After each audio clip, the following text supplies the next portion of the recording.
All right. Hello, everyone. This is the Polymath Experience, and I am Polymath. Today, I welcome a dear friend of mine. She's a people energizer. She's an inspirer. She's a force of nature, and you probably know her as this boss woman who's worked with great brands, with great people, spoken on great stages. If you're in Web3 and you don't know about her yet, you're in the wrong Web3, my friend. She ranks very highly in my list of the queens of CT. Winnie, welcome to the show. Thank you so much. It's so great to be here. Everything. Thank you. I really appreciate that. Thank you so much. Yeah, my pleasure. All right, let's get going. The Polymath Experience.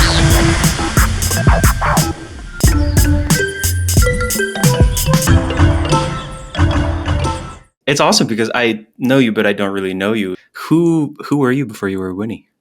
So yeah, Winnie is kind of a persona that I put on to make myself less scared of being the person that I wanted to be. So I've been in crypto coming up to about 6 years now, but I was passive, very passive for the first 3. So before that, so I guess this kind of comes into the journey of how I got here. I got into crypto in 2017 when I was an unpaid fashion intern living in New York. And a lot of my friends just made a bunch of money that December or whatever it was, or January. And I was like, this is really cool. I make no money because I'm an unpaid intern. Let's see if I can do something with this. And I really just fell in love with it. And I really wanted to kind of understand the technology underneath it. And as I was falling out of love with the fashion industry, I started to fall in love with blockchain. And I was trying to see how I could take this technology and these ideas and put it into the fashion industry to see if we could fix everything that I just saw was wrong with it. So from like supply chain to sampling to just so many issues. And so I went back to uni for my final year of my undergrad, and I wrote my paper on the relationship of blockchain and fashion back in 2019. And my professor pretty much was like, I can see you're really enthusiastic about this, but this is the stupidest thing I've ever read. I think I got about 42% in that paper. And I always say that I'm really fueled by spite. So her saying that this is stupid pretty much just spurred me on to dedicating my entire life to proving her wrong. So that was 4 years ago. Yeah, so I went fully into Web3 in probably about 2020 as I was finishing my master's. So yeah, I then went on to do my master's in business and computer science, just to kind of move away from fashion and go into the more tech side of things. So I was in like trad tech for a while, like prop tech, building apps and seeing how I could bring blockchain into that. But then I moved to France, which has just been a huge facilitator for pushing me more into the crypto space. So I moved here in 2020 and went fully into crypto then. And I co-founded a company called Schiller.xyz back in 2021 during the bull market with some of the most incredible guys I've ever known, some of the most hard workers and intelligent people, and they just had such a great understanding of the space. And it really was such an honor to like grow myself in the space alongside people like Fungible and Bernardo. They are just incredible leaders in this space. While I was there, alongside that, I was a co-curator at a gallery in Prague called Crypto Portal, which was just an amazing way to give back during this time to artists, to, be able to show their work on the other side of the world for most of them, and not have to deal with, travel fees, like transportation fees and customs and all of that. Just being like, hey, you want your art to be in a gallery tomorrow? Cool. Send me the IPFS and we can get it up straight away, it was just phenomenal. And then, following that, I was working alongside Jess Wiseman, who's an incredible artist, helping her build out her project. And I left that a couple of months ago because, the market is how it is. And then, I guess that's more of what I've done instead of less of the who Winnie is. But it's okay. We're gonna back up. We're gonna unpack. We're here for a while, so no sweat. Do you remember, like, when you were between fashion and the blockchain? Do you remember that moment where you were like, aha, like this is the future? And do you remember what triggered it? So the thing that really pushed it for me was, so I was like super interested in it back in, so like 2017, 2018, but it was 2019 that was just like the holy shit, this is everything. I was a boots on the ground researcher at London Fashion Week for this writer, like mostly on like sustainability, because that was the main reason that I wanted to use blockchain for. I was super into that. I still am, but like very passionate about it in my early 20s.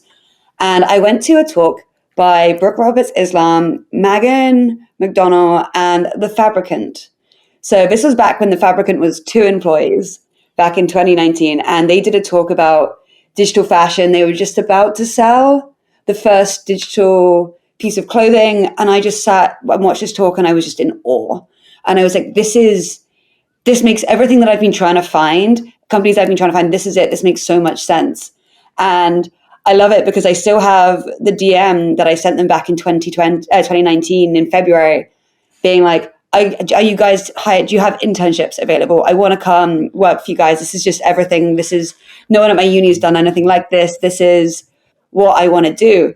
And now to be friends with the team and to just see everything that they've done over the last 4 years, it's just been an honor to be for me to have them as my, For them to have me too. You can. I'll say it for you.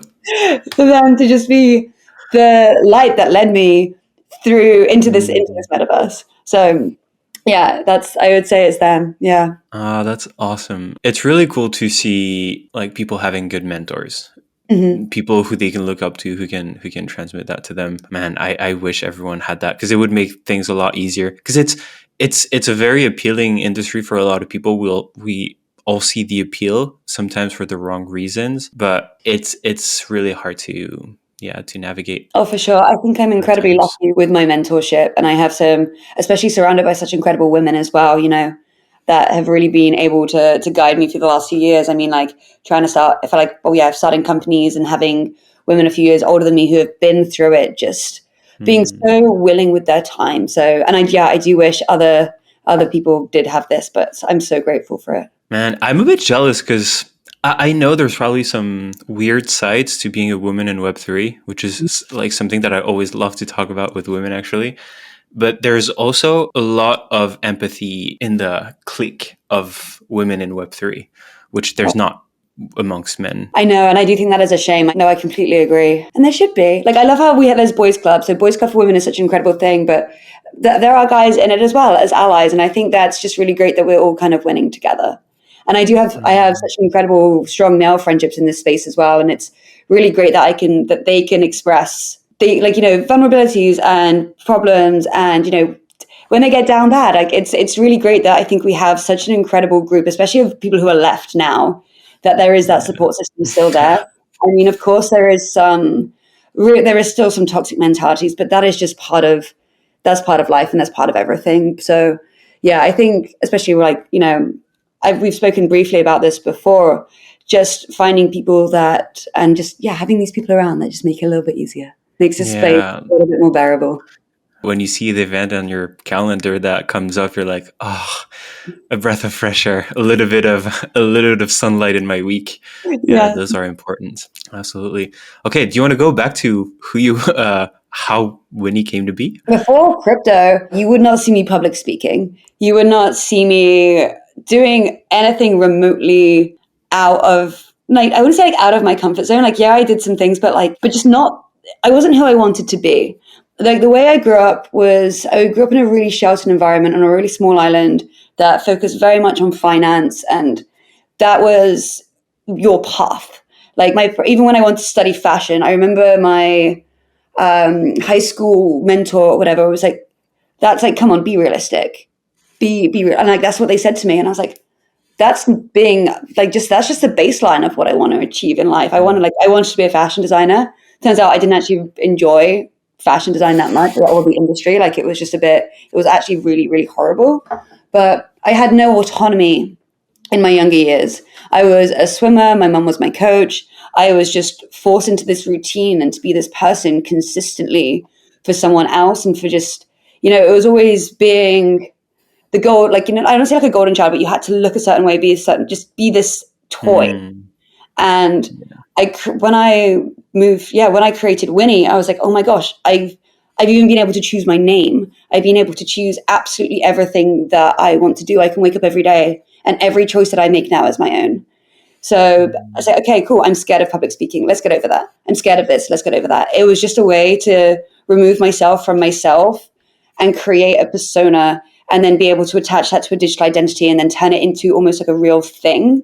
Because I feel like I'm very, like, the whole idea of the digital identity and the social media world that we live in right now. And like, we can probably talk about this in a bit as well, about the Yeah, decentralization absolutely. of social media. And I just thought it was so important. And then like I had like the Winny.eth, and then that just everything just seemed to fall into creating this personal brand, which then became a personality. So it's, people will find it really funny how I can be two different people when I'm just myself, and people are calling me my, like, my government name, and then Winnie is a different person. And I really enjoy that separation because it just allows me to have friendships that I do online. But then when they get deeper, these people then call me by my real name. And it's really fun as well to be with my friends like that, who know when to switch. They know when to call me Winnie, and when it's, yeah, it was just a way to not be scared of being the person that I wanted to be, in short. Yeah. I love this. I absolutely love this. And it kind of touches base on something that I wanted to ask you, because there's this, like, you briefly have heard that I'm a freak when it comes to like human psychology and personal development. Like that's one of the things that I'm extremely passionate about. And there's this thing relating to the ego, which is the part of the self that you project basically onto others. And because the mind kind of has this capability of creating different personas, creating different identities. And in a lot of cases, it kind of makes people miserable because they project something which is a projection. It's not like their true self, their essence. And Winnie, what I see online is like this, what I was saying, like this boss woman, strong, like inspiring, and you give a lot of energy and people get excited about it, get energized with it, get inspired. But behind this, there's also like the person I've discovered who's extremely kind, extremely empathetic. I was a bit shocked when I discovered the extent of your human values, because we also create our own image of who a person is, and like this did not necessarily shine online. How do you deal with that? Yeah, I think it's almost very much like a self-preservation thing. So I had a really horrible message from someone a couple of weeks ago, by someone who was like, you never let anyone too close to you, which is why like I love having friendships like I do with you, where we can have those conversations and get a bit deeper. But there is a way that I do, like, as everyone does, I have my trauma, and it is a way I use like humor to kind of mask that. And I'm very open online. I'm very personable. I'm very public with a lot of my life, but it's all very surface level. And it's because I want to keep the peace that I've created for myself, mine. But yeah, oh yeah, actually I won't get into that, but that was just like being called out like that was like, yeah, I know that I do that. And I think when I put myself out there like that, people feel like they are entitled Entitled. to the other half of me that I want to keep for myself, and to the people that I care about, and the people in my real life. So I like, or just like not even real life, just outside of the surface level that is Twitter. Like I'm tweeting to 20,000 people, and well, it's probably about 7, but it's, you're tweeting to thousands of people every day. It's like, I'm not going to allow you, if I let everyone have access to a side of me that is preserved, then that's just when everything starts to fall apart. And you shouldn't be expected to. Mm-hmm. Like it is completely okay to be, I think, as long as you're happy with the person that you're presenting, with what you're showing to the world, it's all that matters. If you're showing a side of you to the world that is not actually you and that makes you miserable, then there's a problem, there's something to deal with. But that's not the case for you. And so, yeah, there should not be any entitlement of anyone to get a version of you that they want instead of the version that you want to give them. Little fantasy in your head, you can have that one, but just don't project it. Don't project it onto me. Yeah. You've done well, because what has been 2.5 years of Winnie? Yeah, I would say so. Then what do people get wrong when it comes to building an audience online? I really wish I knew how I got an audience. I think it was because I definitely, well, I haven't grown. My following really hasn't grown, and my audience hasn't grown in the past year. That's for sure. I think I definitely grew a lot with with the previous bull market and when I was at Schiller, like that was definitely a definite facilitating factor for all of that. But I'm not sure with growing. I think, oh my gosh, yeah, I guess it is just toxic positivity, I would say. My biggest ick when it comes to people trying to like engagement. Oh yeah, toxic positivity and just copying what everyone else is doing. So I guess that just falls under the entire umbrella of being inauthentic. So I guess when it comes to myself, it's like Winnie isn't a fake persona. It's still me, but it's just, it's just a different font, I guess. Or just like the Yeah. same font but in Or it's a italic. part of the perspective. It's Yeah. it's But the that part that you decide to show. but it's the part that I decide to show, and like with that, I'm still like I will I love causing problems online. That is one thing that I will never stop doing. I will never be. I like to consider myself an incredibly positive person. I consider myself incredibly happy. I do love my silly little life, but I will never do it in a toxic way. Like it's all about balance. I will tweet something incredibly wonderful, happy, and motivating, but then within 2 hours, I will bully a bored ape. Like, it's all about it's all about All balance. about balance. So I think it is just the lack of authenticity that we do find in this space where people are just trying to be a character without it being authentic to themselves. That's probably spot on. So replace toxic positivity with balanced negativity or Yeah. targeted negativity, maybe. That should, Intentional I, negativity. the last guest we had on the show was Function, and he built a lot of his audience on the back of like being a dick at times I and have like only completely just owned unblocked him. what. I've only just unblocked him. Oh, he's great. I like the guy a lot. He's really true to himself, which I think is necessary, and it's something that I really cared about metrics when I was younger. I Hmm. try to do something on Instagram. Like there was this time I trained as a yoga teacher, which you probably don't know about me, and so I was a yoga teacher for a couple of years.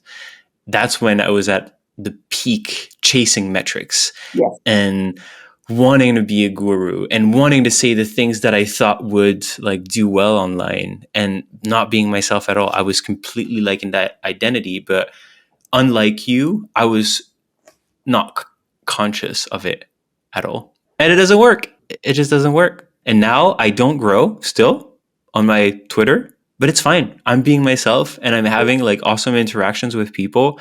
And I think that it's what matters the most. Like I get to do what I love. I get to connect with people like you to work on projects or to have on the podcast. And it's eventually, I wish someone would create a social media where the validation system was based on this instead of like quantitative. Can you build that? Can you do that?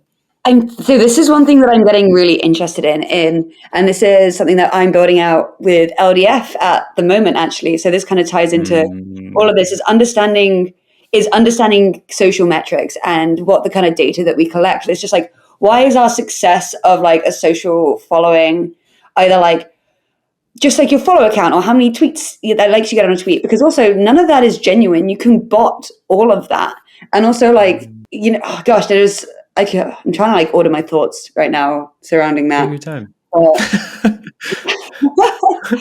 um, No rush. it's really interesting, and I think the whole idea of decentralized social media is going to play into this hugely in the coming months, coming years. We're seeing a massive uptick in that, and it's just like, and it's not going to be from anything financial either. I don't think it's like how can we understand what it means to be successful through socials and growth without arbitrary numbers? Objective. Yeah, Yeah. yeah. Okay, I want to know more now. Should I tell you what I'm working on? Yeah, please, because I was going to get to that at some point, but you might as well. Okay, so we're actually building out this. So the name is called Gossip Protocol. So I'm sure you know what a Gossip Protocol is, but like it's You not. probably want to explain again because not everyone does, I think. It's a very specific type of protocol, which is like peer-to-peer communication that takes place between computers and like digital devices. So it's actually related to a type of communication where data is transmitted through different nodes. We're taking this name and this concept and we're applying it to how we are doing content and how we are doing education in this space. Gossip Protocol is an exercise in incubating a brand worthy of the mainstream internet, but on Web3 socials. So what we want to do is we want to disprove the notion that by utilizing crypto, you forfeit distribution. And we'll prove firsthand that leveraging Web3 native tools to deliver like higher quality content that can like break out of crypto. So we're creating this content driven media hub that makes its home on both like Web2 and like DSOs with using like a series of campaigns. So like, you know, whether we have a podcast that is an in-person video podcast where we're talking to like our favorite founders that are building out social, like, you know, building out platforms, products to target decentralized content creators and Web3 content creators and that kind of thing. And also doing like on like, obviously we're calling it in the trenches where we're at, we'll be at Berlin Blockchain Week, ETH Global, doing like boots on the ground kind of in-person like interviews and stuff, and then seeing how we can use like in-person verifiable credentials, and then, you know, use like lens protocols to see how we can do, if you're in a video, we can look at like how we can do royalty basis off that, and just we really want to see how we can push the boundaries of decentralized social media and content. So we've actually formed like what we're calling the decentralized social stack of already existing tools for like proof, for governance, for community. So all of our friends like Disco, JitGrace, Gold, and Lonely, to understand like how these tools actually work together and how our industry work with these tools. Because one thing that I've really noticed is that like, a lot of people who are Web3 content creators aren't actually Web3 content creators. They're just people who create content about Web3. So, and I've been like reaching out to them, being like, hey, like you're making all these videos, you're putting them on YouTube, you're claiming to be an advisor for Web3. What's your lens? Are you on DSO? You know, have you used like, you know, have you thought about storing your content using Arweave? Like, what's your views on LivePeer? Like, none of them know what any of these tools are. So, and I just think the hypocrisy that we have in this space right now to be like, oh, I'm a Web3 content creator. I'm like, no, you're not. You're not. Like, you're laughing. You're a wave surfer. Yeah, you're lying. Like, how do you? It's just, and that's why I think a lot of content creators are struggling to grow, because it's not real. So what LDF and I are doing, you know, we want to be the users. We want to show people and create a blueprint and be like, this is how you can use decentralized social and put it into your stack and actually move this industry forward. Because like people say, oh, the industry, we're not going to have mainstream adoption until XYZ. I'm like, no, we're not going to have mainstream adoption until we have inner industry adoption. How are we expecting people to be using the tools that we are making if we're not using them ourselves and if we don't even know about them? So if we can create a platform where founders can come on and speak about the products that they're building, and we can actively use them, integrate them into our stack and show our audience, this is how you do this, then that's going to be, I just don't understand why we're not doing this. Why are we not excited whenever a new product comes out about, you know, even if it's not like, we don't agree with it, or it's not like the way that we want the blockchain to be used. Who cares? It's permissionless. Let people do it. Let's experiment. It's the bear market. Let's have so much fun with what we can do with smart contracts, with platforms. Let's do it now before people can see it and yell at us, you know? Like, I love Friend Tech. I think Friend Tech is amazing for trying to do something that, yeah, it's been done with like BitClout or whatever before, but they've done it differently. And also they've experimented. They've tried. Like, that is just what I get so excited about, is people who are, even though we are so sad and so down right now, people are still out here trying. And it's the people who aren't doing anything, the people who are just like sitting around tweeting, sending Ben.eth are the ones yelling that this isn't the way to do things. I'm like, okay, then you do it. What are you doing? Like, I could go on forever. Be the woman in the arena. I agree. But you know where the problem is? The problem is that with every single bull market, the main message to people from within to the people without is, come in, you're going to make a shit ton of money. And then they do, and then they lose everything, and then everyone leaves. And I don't know. I think in a bear market, you get two people. You get the bitter people who hold on as long as they can, and you get the builders who are not vocal, who are like down in the trenches doing their thing. That's why there's no response to innovation. Yeah. Oh, 100%. The fact that the MO for a lot of people in this space is just money. Like I fell in love with this space for just, yeah, I fell in love as a young 20-year-old who wanted to change the fashion industry. And now that I've grown within it, I just see so many different applications. And that's what excites me. You get to wake up every day and try and solve a new problem. And it's like, I've always said, like, focus on the MO and the bags will come. Like, why, if you lead with Amen. trying to make money, you're going to be so miserable. If that's your Especially if only, you're not a professional. exactly. Yeah. Like, I'm not a trader. God, like, if I'm sat, like, I don't think I've traded NFTs in months because, or even like, just shit. I didn't even do shitcoin trading this season because I'm terrible at it. I don't have enough of a degen brain to like understand how that kind of stuff works. So I don't want to waste my money doing that when I'm like, cool, I can now invest this into something else and invest it in something that's got like a long-term plan, which is myself, instead of trying to make like the quick bag. You know what I mean? And I just think Absolutely. everyone's trying to just make this quick buck. And like once they make it, yeah, they're going to fuck off. And I never really plan on doing that, mostly because I don't have any like I don't have transferable skills at this point. I think I'm just so deep in this industry that it's like I can only work here now. I'm here, I'm stuck, you know. I disagree, but I won't express that disagreement because we need you here, so don't go anywhere. Can you just explain what Gossip Protocol does for a simple user like me? Like, what is it going to change? What am I going to get using your DApp protocol? So it's just a kind of the term is kind of like just like the overarching entity as such. Wait, I'm just going through my little notes because You're um, cheating. I am I cheating. should have said I should have said no notes. It's permissionless. True. So yeah, I guess it's just like on the surface level, you know, it's just about understanding how you will interact with content across like Web 2 and Web 3. But the main thing that we really want to see is adoption and understanding of protocols and products. So seeing like you as an audience and your journey into like, if you get to discover something and now start using something new, like that's enhanced your experience within this industry. So one thing that we're really excited to implement is verifiable credentials. So, working with Disco to implement proofs.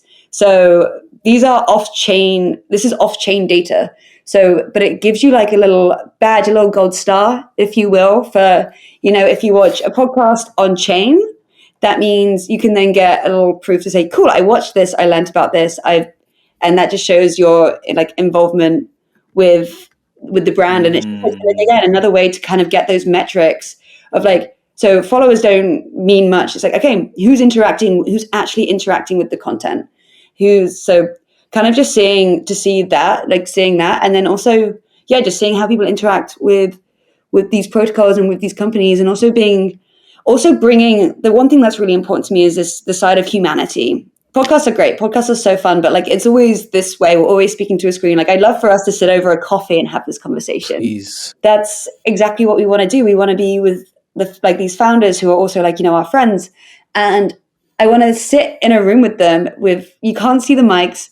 We're having dinner, we're having a glass of wine, and we're having a conversation person to person. And it also allows you to have that human interaction where you can see people's body languages together and actually just be able to bring a bit of humanity to, and also that I think that just allows us to trust these companies more, trust these protocols. If you can see someone like me or like us two, and then we were just sat and it's filming us and we're having this conversation. And I just think that just gives that extra layer to making this content so much more consumable, and especially to people outside of the crypto space as well. So it's like, oh shit, these are actually all real human beings and not scammers. And this is how we want to kind of, move it forward. So yeah. And you're right. It's not just about the content. It's about like what each person is building. And I'm still, okay, the conflict is a little bit over, but I had this conflict between anonymity or not anonymity. because Mhm. I love the concept of anonymity, building anonymously, because ego is a big thing. Ego is what gets people like Ben, who fuck up lives of hundreds or thousands of people, and only out of pure one being completely demented and the other one having a huge ego. And in my own experience of building anonymously for a year, it removed some of that. It was like, yeah, I'm just doing what needs to be done. I'm not doing it for the image I want to project. I don't want it to do it to be seen. And it kind of pushed me to be better and to do better. But then Okay. again, I like myself and I like talking to people and people like talking to me. And it's so important as a founder to show that, to show Hmm. your face and to be visible, to have the, what you're saying, like body language is everything. I used to shoot these with the mask on. And Hmm. then at some point, thank God, Snapchat removed their web browser, and I was using hologram for a bit, but then it kind of started to not work anymore. And then I did my first episode without it, and it was life changing Hmm. because the person sees like the little like micro smiles and the face moving, and the conversation is different, the relationship is different, and it brings up a whole new layer of human connection. So I celebrate what you're doing, and I can't wait to be on your show. I can't wait to have you. One thing that I find, like, this is something that's fascinated me for since being in the space, because I started off as, obviously I'm like pseudo anonymous, but I started off like not doxed. And one thing that I found really fascinating was when we founded Schiller, there were 6 co-founders, and obviously we were all online names or whatever. We never had a single video call for the first 4 or 5 months that we worked together. We only did voice calls, and we managed to build What? quite a successful company. It's still, I would say, it's still going phenomenally. The boys are doing a fantastic job. We built an entire company having never seen each other's faces or knowing each other's real names. It was really, That's awesome. the first public speaking that I ever did was at an NFT London event, not NFT NYC London, like the one put on by like the NFT, by the like the London just crowd of people, because we couldn't go to NFT NYC in New York that year because of the COVID travel restrictions. So within like 2 weeks, they put on a conference. It was amazing. And I think the talk that we did was about building trust in a trustless system. So how can we as a team who work as a team anonymously then work with companies who then trust us still anonymously to then translate their message and do growth to our communities, either anonymously or pseudo anonymous. Like, it was just Mm. fascinating to see how you could build It a sounds like structure it. of trust. Yeah. Why did you guys weigh so heavily on anonymity? I think it just comes with the territory, I guess. I'm not Mm. sure. It was never really like, we just never questioned it. It was like, yeah, this just makes sense. This is how we're doing it. Yeah. I mean, it I, took a lot of toll, like it took a massive toll on me, I guess, because I was the only one who was very publicly doxxed. So that just meant mm. I was doing all the IRL outreach. I can't complain. I got to travel so much during 2021. Just, it was for work, obviously, but yeah, I just got to meet such incredible people. So it worked out great for me. But like, and now the boys get to do it as well. But yeah, it was an interesting time. Yeah.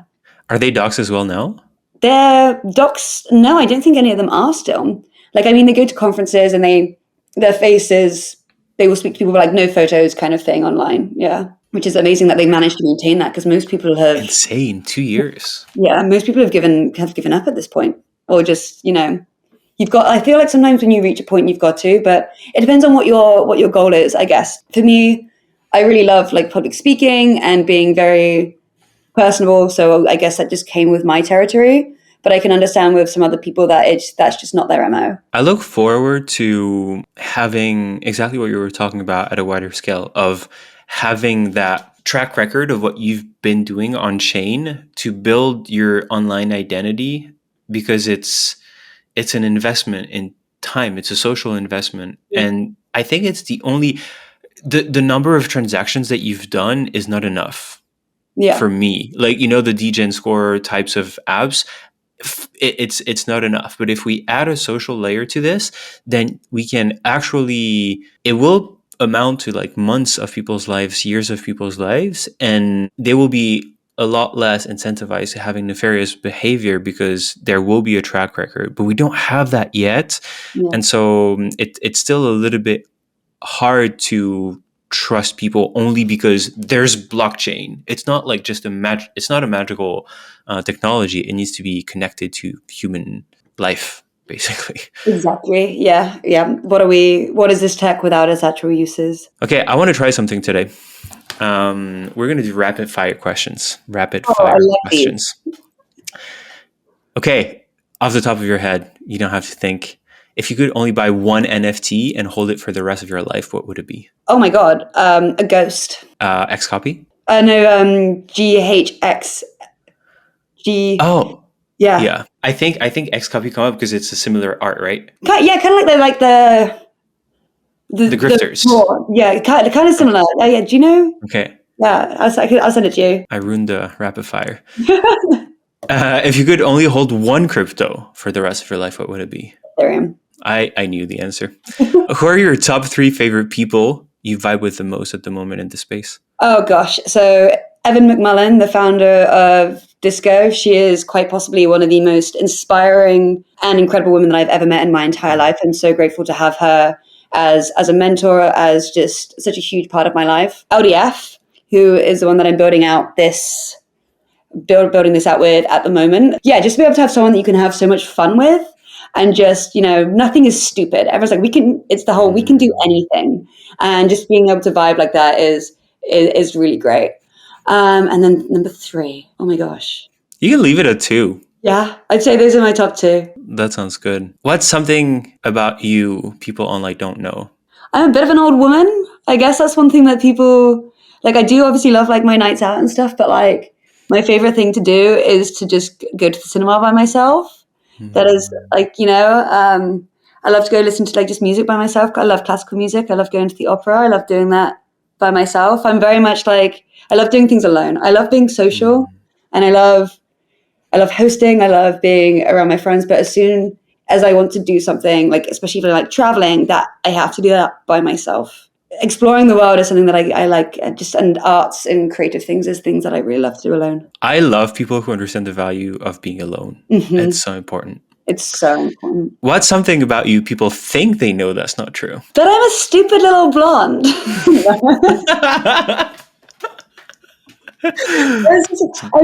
I do love the like, and I do play into it, the little stupid little blonde girl persona, like, because that's for the engagement itself. It's fun.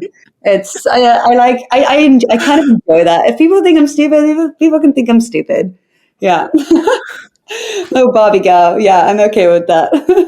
It's a good one because it breaks down defenses, and then Yeah. you can. Psyops. Do you think you're the person who owns the most ledgers on the planet?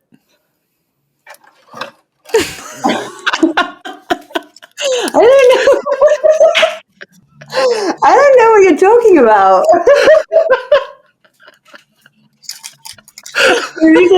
There's 5 here. And that's not even all of them. It's really hard when your best friend works there. It's like Grabs a handful. it's just like they're so just like come in every color as well. It's just like, got like this is one of my Some of favorites. them are really pretty. This one's gorgeous. Like the blue and the sea green. I don't know where's the other Do you one? have this? What is it called? The stacks? Not yet. That's not out yet. Oh, it's not. Oh, I kind Yeah. of assumed it was. I really want it. I really want it. I think I'm getting it. But yeah, it's just coming. Yeah, because you need it. I need it. You need to spread those funds very, very. My 4 Very euros even. that I have left. It's for when Gossip Protocol takes off. Yeah. You'll have the safes ready. Oh man, that turned out very well. That was great. I think one of the things that you've done super well that people can learn from is how to like take the first steps into building a career, because you're now like you're in a good position and you have a good network and you have opportunities that naturally come your way. But you see a lot of people, and especially when you're a founder, you like instantly have people coming at you for like, hey, can I have money, can I have a job, can I have something, who don't know the first thing about like getting started and getting the foot in the door. Can you recall the steps you took in the beginning that made it possible to move forward on that path? Yeah, for sure. I mean, like, I think I'm going to say that I'm really lucky in the fact that I never had a traditional career. I worked in finance once for 8 months, almost, key management serviced myself because it was just so depressing. But then I did my master's, and then during COVID is I started doing front end. I was a front end dev for a while, doing I was like for iOS and for web apps. So I was a freelancer, and I was doing those for like blockchain products and for like traditional products as well. I never had a corporate career, so I feel like I was never. I don't want to say brainwashed because I don't know if that's, but like I was never pigeonholed into this is how you get jobs, this is how you work. So like it was the way that we started Schiller as well. One of the co-founders put a tweet out being like, hey, who wants to start this company? Five of us replied, and we all just got added to a Discord, and that was how we started. And then how I got my job when I was working at the gallery in Prague, my mate was like, do you want to do this? I was like, yeah. Just any opportunity that even if I didn't feel qualified to do it, I just said yes to. And me and LDF and I were having this conversation yesterday, actually, where we wanted to do the things that we're doing now is stuff that we've wanted to do for years, but felt like we couldn't do it because we didn't know enough. We weren't qualified. We didn't have enough just knowledge to be able to execute what we wanted to do because we felt like everyone knew so much more than us. People don't know shit. People don't know. That's facts. People don't know shit. So just if you're actively learning about it, you know more than most people in the space. Like that is just the one thing that I've really has helped me get over my imposter syndrome. Is like all it takes is just a little bit of research, and I know even just like a little bit about it. So I think the best way to get started is to just do it and learn along the way.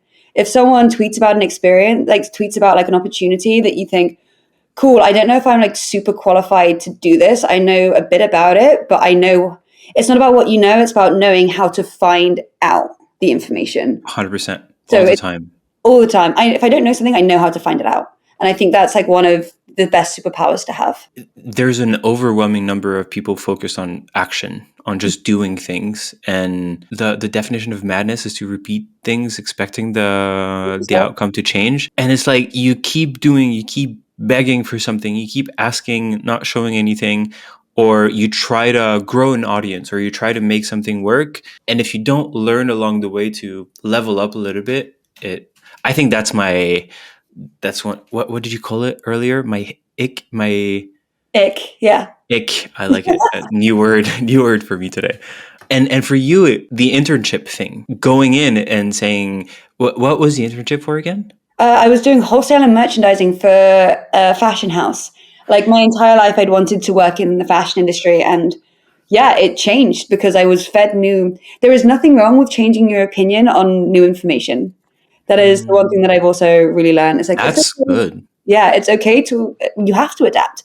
If you're going to go through life really stubborn towards this is what I want my job to be, this is what I want to do in life. Like I used to be like, I'm never going to be a content creator. Jesus Christ, that's so cringe. I'm never going to do that. I've just started a new company on content creation, and I'm really excited about it. And I think it's going to be really quite fun. So yeah, it's just, adapt and overcome. That's really good. There wasn't an internship for one of the Web3 experiences you had? Oh, so I was, at it was like a really short internship that I did for the researcher when I went to London Fashion Week. Yeah. Ah, okay. Yeah. Because I was just going to say that instead of going and asking for a job, going and getting your foot in the door, proving that you're worth something, proving that you're able to learn, proving that you're able to work, can also, be good. Oh, 100%. So those were positive things. Do you remember mistakes that you made in the earlier days that you learned from? Yeah, I think it is ego and thinking like this is, thinking that like, oh, this is too stupid to work. This is too stupid. I'm not going to get involved in this. I'm going to ignore this. I ignored a lot of things that I shouldn't have ignored, that I should not have ignored, because I thought it was stupid. And I think that's one thing that I'm really learning this time is like just say yes to things and like accept that things are going to happen. Accept that things are not, that you're not going to agree with a lot, like with everything, but just try it out. See, don't be so quick. Yeah, I was too quick to dismiss a lot of things in the early days, and now I'm a lot more open-minded. That's awesome. Be open-minded. Mm-hmm. And for this industry specifically, because there's going to come a time in the next few weeks, in the next few months, I don't know when it's going to start, you're going to have liquidity coming back in, opportunities, all of that. And you're going to have a flow of people looking to grab those opportunities. What would your advice be to someone who's just getting in and who wants to make a career in Web3? Don't be annoying. That's good. No, yeah, It's true though. That's true. I was super annoying in the beginning, and I regret being really annoying. But like, I'm annoying in my own way. But I also kind of own being annoying. But like, that's just on brand. But no, yeah, I guess it's just like, don't annoy me. I guess Don't annoy Winnie and you'll be fine. Yeah. Easy enough. Yeah. Oh, no, it's not. I guess advice is to learn and to just actually don't be surface level. If you're genuinely interested in being part of this space, if you just want to make money, just make money and own that. But if you are genuinely interested in growing a career in this space, absorb everything. Actually, the best advice is, I know this is going to sound, what's the word I'm looking for? This is going to come from a place of privilege saying this, but if there is a conference or a meetup in your city, go to it. Go and actually meet people IRL. And even if you live in, you don't even have to go to the big conferences. If there is a community that's in your village or in your town, in your city, be a part of that. And that will just give you that leg up that you really, really need, that you don't really get online. Because you just never know who you're going to meet there. Like, you can be a reply guy to someone who has 100,000 followers or whatever, and like you keep replying to them, and they're just like, yeah, you're being annoying. But like, oh, you're not. You're being a reply guy. But I guess this is coming from a very... We love reply guys. We do love reply guys. My favorite reply guy has currently been suspended, so I'm really sad that he's not here anymore. My friend Jake. We miss him a lot. Well, but we think of you. We think of you, and we pray for you, Jay. If you go to these meetups, you bring down those degrees of separation so much more, and it just allows you to get closer to these people, and just, again, in a more human and more genuine way. It is genuinely all about the network, and the network has to start from somewhere, and making few genuine connections matters a whole lot more than having a ton of nothing connections. Yeah. Mm-hmm. Let's talk about marketing. Oh, yeah. Because it's honestly probably right now the most important subject in Web3, even more than devs, it seems. You come from fashion and you're also a dev. You're definitely like very obviously more interested in the tech than 99% of the people, but you've worked a lot in marketing. What are the biggest lessons that you've learned about marketing Web3 projects?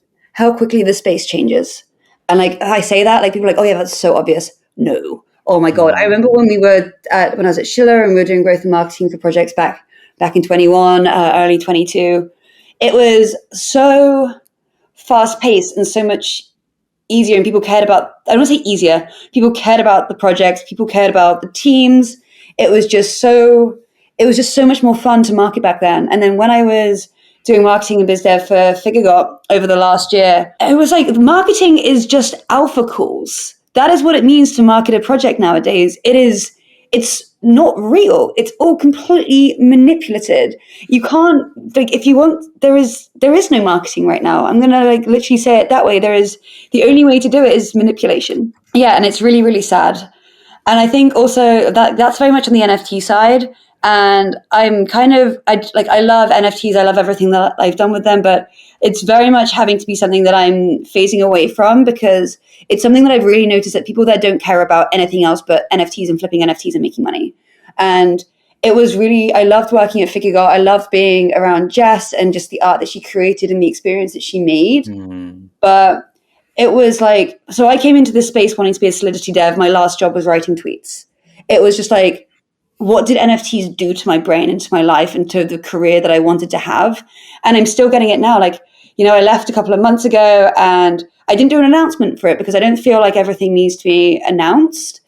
But people being like, I still get shitty DMs, shitty tweet replies being like, why have you left? Why have you left? Why have you left? I'm like, I'm allowed to leave. I'm allowed to go off and do something else. I'm allowed to grow. I'm allowed to have my career. Like, there is no money to pay me. I have to work.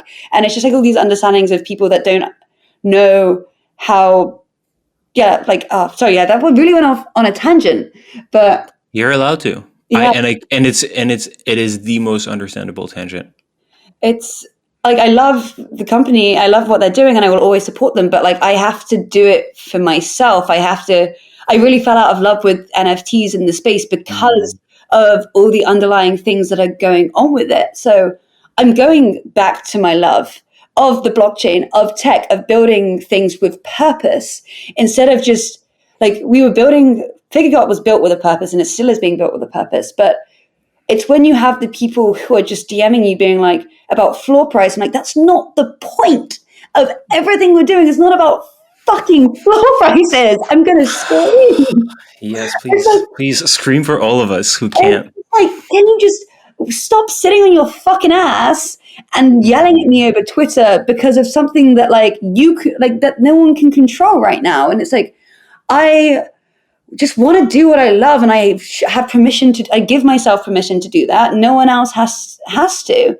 And that's why I'm so excited to be able to go back to that. And it's just like, yeah, and now I get to help protocols and platforms and products do actually marketing instead of just, and that brings me back to like creating something with purpose and using Web3, like what we're doing with Gossip Protocol. We're never dropping a token. We're never dropping an NFT. We're never going to make a paid gated thing, because why have we created this system that is about taking consumer money, taking community money, and that then is, when you do that, the only MO of anything that you ever do is making them money again. And that just takes away the joy, the love, the importance of what we're building. So yeah, that's why marketing in this space is stupid and doesn't exist, because when you do marketing, you have to understand what the goal is of your audience. And if the goal of your audience is, like, do we see how fucked up this is? It doesn't make any sense. So yeah. This is so much truth. I can't handle it right now. I'm just gonna scream. I'm an emotional woman. It's insane. It is so true, and it's back with the entitlements. All of the entitlement and none of the accountability. Which my personal draw to Web3 was not. It was not the techie side, as in like, how do we build this and learning Solidity or all of this. It was what it permitted, which is decentralization, which is networks that belong to the people who participate in those networks. That is only possible with blockchain. And for this, you need two things. You need ownership of the people need to own those networks, and you need accountability, because when you own a house, you're accountable for it. You need to pay your bills, and you need to make sure that it stays up, and all of this. And out of these two core components, ownership has turned into entitlement. I invested $50. I'm an owner now, and none of the accountability. Why price not go up? Why price go down? Why floor price not go up? Like, it's so fucking crazy, because you get access to people that you've never had before. Because if you're a user of Airbnb, even if you're an investor in Airbnb, you're not in a chat with Brian Chesky. Like, it just doesn't happen. You're not. Yeah. And it would be a privilege to be in the chat with him. Mm-hmm. And you would take your time, you would think about like, what questions am I going to ask? But you're in the chat with founders and you harass them. I get death and you're threats. entitled. I get death threats. What the hell? What the fuck? It blows my mind that people think that this is the solution to, like, And I think it just shows how I don't even have the words to describe it sometimes. It's the entitlement, the audacity. And yeah, someone tweeted at me yesterday when I was tweeting about, LDNF and I were making content, and they were like, the audacity that you have to leave. And I'm like, the audacity that you have right now to be tweeting this at me. Like, who are you? From an anonymous account. Like, you have access to my face, give me access to yours. Let's go cheek for cheek. I would be Yeah. happy to. But yeah, it's an insane meta that we've built here that we think we just deserve. Like, I think this goes back again to what we were saying at the beginning. People think that they deserve access to these people. But also I'm like, we look at the NFT demographic, middle-aged men. That's not very alpha male of you to not be able to make your own money. You know what I mean? To just be yelling at and then you look at like NFT founders. A lot of them are people in their 20s. It's just like, I think you're projecting just a little bit there, darling. It's just a little bit. Yeah. How do we grow beyond that? Is the Um, $1 we billion bully them. question. We bully We them. what? We We bully bully them. them. Bring back cyberbullying. We have the power now. We hold their financial balls in our hands. Yes. We use some really malicious soulbound tokens. I, No, I wonder if, like when you were talking about Bitcoin even a few years ago, less so now, it was like, but it's clunky and it consumes a lot of gas. And you take a step back and you're a little bit smart. You tell them like, yes, because it's like 8 years old. Have you ever seen tech that's mature after 8 years? Like go and drive a car 8 years after cars were invented and tell me how much it consumes and tell me how clunky it is. Do you think it's the same thing with decentralization and decentralized communities that eventually they learn, or what do we need to change? I think I have a few answers, but yeah, I guess it goes back to what you were saying about accountability. I think is one, there is absolutely no reparation when it comes to like if someone does something bad or says something bad or is mean in the space, no one gives a fuck. No one actually gives a fuck. So as soon as but there also will never be any sort of accountability. I guess because I hope not. We never see like actual like social scores and that kind of thing be implemented. But I guess it is. I guess I think also as a species, we are actually evolving a lot more to be more empathetic. I mean, there is still obviously going to be the extreme malicious sides of things, and like we do have a great sense of community, and I hope that really does stay. But in the next bull run, I think there's going to be a lot of malice again. So I think it is just holding accountability, and I just don't know how we can enforce that, and we can't. People are just going to keep being assholes. I had this idea for a dApp that was basically using blockchain and using whatever pieces of identity we have of people. And the problem with how dApps are built right now is that it only functions on objective data because objective data is the only thing we trust. But my thesis is that if you add up enough subjective data, it kind of becomes objective. And so if you have 1,000 people saying something, there's some truth to that. Like it's the wisdom of the crowd. And if you have 1,000 people, 500 saying something and 500 saying something, there's probably truth to both. And so it helps you like paint a picture of reality that's close enough to reality. And I think there's an app there where we let people, it would need to be token gated. Like there needs to be some cost to participate. Otherwise you just end up with a bunch of nonsense. But where I don't know, it could be called Let's Not Forget or something, but you basically, when something happens, you leave it there when it's relating to a person. Because in 3 years, everyone will have forgotten what Ben did in 2023. Yeah, well, we see it with like Beanie, like, and I guess I guess probably 888 is going to come back. People Oh, who are please very much no. the class 2020 and 2021. We know that, we remember that people Yeah. joining the space now, or like even next year or the next bull run, they're not going to have any idea that any of this stuff happened because first of all, none of our data or like any of our social interactions are on chain. Just delete the account, start again, or Mm. it's always gonna be that. It's just gonna keep happening, unfortunately, because nothing. Yeah. We need to do something. We do. We need to make something like this happen. I have more questions about marketing, but marketing is dead, so we're not going to talk about that. But no, yeah, I we've gone through like all the very interesting points I wanted to talk about. What's to keep in mind when it comes to you right now? What should people expect? Where should they reach you? Twitter DMs, I don't really respond. I do respond to them, but they always get filtered out, so it's very difficult. So I will say email. I'm very like old school. Email is probably Old best. woman. Yeah, I am an old woman. I do Or like be a reply guy. Be a reply guy. Earn your keeps, and yeah. and at some point you'll get noticed, and you'll get your shot. Don't misconstrue this. Chat or whatever it is on like on Etherscan. That's always an easy There one. we go. Let's be blockchain. Let's be Yeah. diehards. Yeah. Oh my god. Yeah. I should just say like yeah, just in my DMs. I'm chronically online. Everything, even like everything is either Winny.eth or Winny.eth. So Telegram, Instagram, Twitter. I'm everywhere.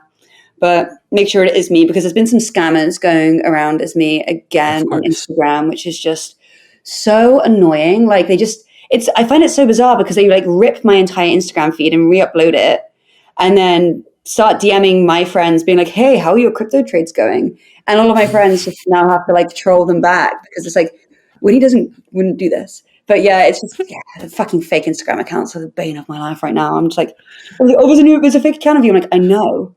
I fucking know. And they'll always be here. They'll always be here. Like they're my number one fans, you know. It's They are. They know your worth, and they're trying to get some of that light. exactly. My friend's like, "Oh, you've made it." And I'm like, "No, they're just grifters." Yeah. All right. Thank you so much. And now to the people who've made it this far, thank you so much for being here. If you are, follow us wherever you're listening. Winnie is the real deal. It's always easy to fake things online because, like what we were saying, you can show what you want. But I've interacted with her for the past few months, and those interactions have been very authentic and very truthful and never any lie or fake. And you should follow her and you should support what she does because it matters and she's going places. That one. It had a lot. Uh, Just a bit of not NFA, but I love to lie on the internet. A lot of my tweets will be lies. So just take that with a pinch of salt. It's for satirical purposes.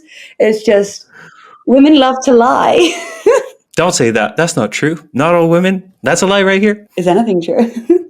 What is real? What is fake? What is real? Yeah. But no, I appreciate it. Thank you so much. And as always, it's always a joy to speak to you and to be able to do this with you. It's been a great experience. Thank you so much. Thank you so much. Thank you for being here.